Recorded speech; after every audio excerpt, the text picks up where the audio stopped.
a update on the growing lucky bamboo beyond 4 feet. Yeah, about time, right? Yeah, well, I know, but this is a plant, and plants take a minute to do something. So yeah, an update. I apologize for the red zip ties. I needed to keep, the plant upright and the hose in the water because, oxygenating the water.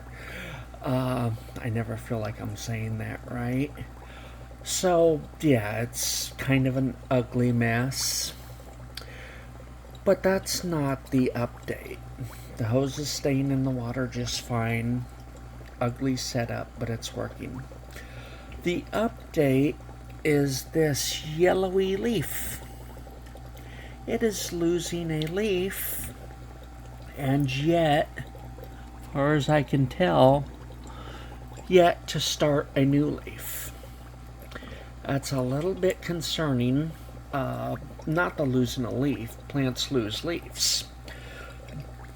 But, like, this plant hasn't really lost a leaf like that. Quite possibly the same plant, at least the same tissue culture. Had like 5 of them to start with, but I experimented and lost 3 already. One was so small I couldn't situate it without damaging it, so that one didn't really count. But yeah, this one, which was in the same tissue culture, hasn't really lost a leaf, and it's been, growing new ones. This one hasn't done anything. Of course, I'm not sure that that other one has really done anything since I started this experiment either. But it's not losing leaves. So, it's kind of a negative. This one went from, 1.0 to a little less now that, it's dying more than it's growing. So it's a little bit concerning. This plant, now it's much older. It's been cut for a little more than 3 years. Hasn't really lost a leaf yet. Of course, it too is growing in the original, setup that has basically been proven, stood the test of time. So, yes, I'm a little concerned that I'm losing a leaf without sign of growth. And I'm thinking it may be that even though it's the same thing, okay, I've got lucky bamboo over here growing in a different size tank. There's lucky bamboo growing in a 10-gallon. It goes up. This is the one that's already gone beyond 4 feet. There you go. There's some more growing in a tank, another 10-gallon tank below. Okay, there's the other tank. You can't really see its bamboo too well. There it is, poking up over this tank. So, yes, there it is, growing in 2 different 10-gallon tanks. We'll come back over. This is a 55. Growing, Monstera, Lucky Bamboo, Pothos. But I consider a minimum of 10 gallons when deciding how much marine aquarium salt to put into the system. So, yeah, that could be the problem, and this is how. 1/4 of a teaspoon goes into all the tanks, regardless of size, But I don't suggest anything smaller than a 10-gallon. And even then, you got to be careful with, when you dose, how often you dose. Because there is a point somewhere, and I'm not sure where it's at yet, but there is a point somewhere that you start heading into like brackish water, and you're going to start doing more damage than good when your salt concentration gets too high. Same with any fertilizer, really. That's why they say, follow the instruction on the box, right?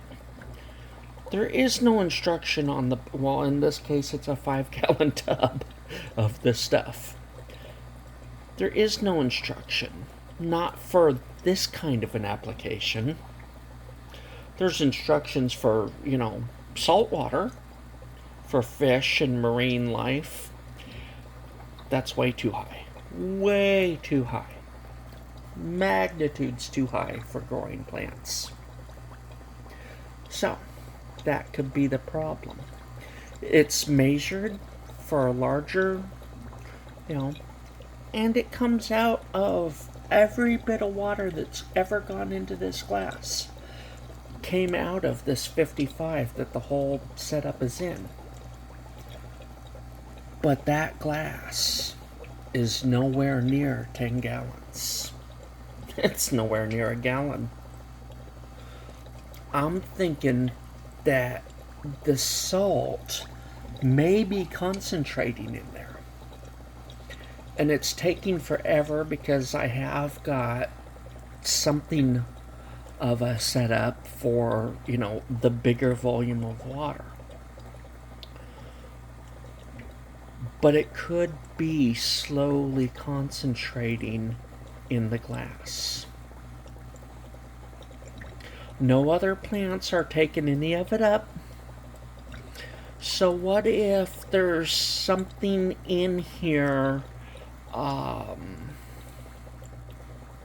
wouldn't be copper, I can't imagine copper doing it.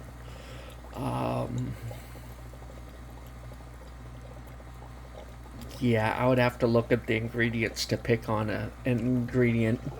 I don't think it's calcium or magnesium doing it.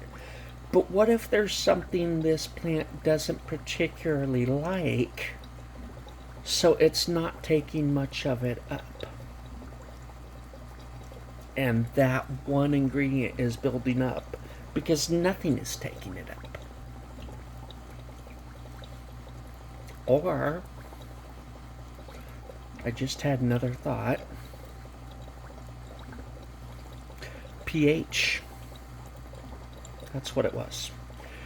pH could be behaving differently in this small glass that has got, extra oxidation.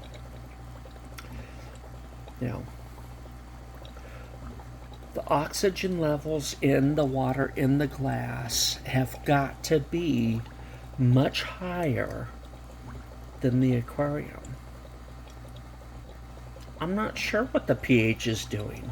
I've got an idea of what it's doing in the aquarium, but in that small body of water with a different dissolved oxygen reading, I'm not really sure.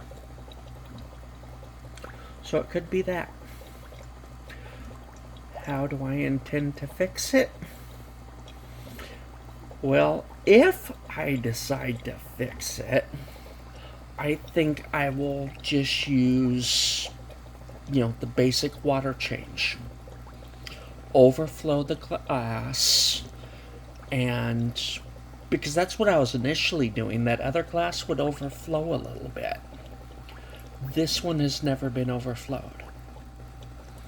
I may start overflowing the glass. Just to, freshen up, take out any excess minerals that may build up in the water. Yeah. Just a simple water change. But I haven't decided yet. That would make growing with this method no different from me, and just overflow the glass and it goes into the aquarium. But for everybody else that would not likely be doing this in like an aquarium setup, that water change would be, slightly more difficult and an irritant for the caretaker. So I'm thinking of putting it off and seeing if that's just a dying leaf, because leaves die, which, other than initial setup, would make this whole system a lot easier. And that's what I'm trying to do, is put together a system like this that's nice and easy, that anybody can do with minimal effort, because the less effort, the more likely you are to do it.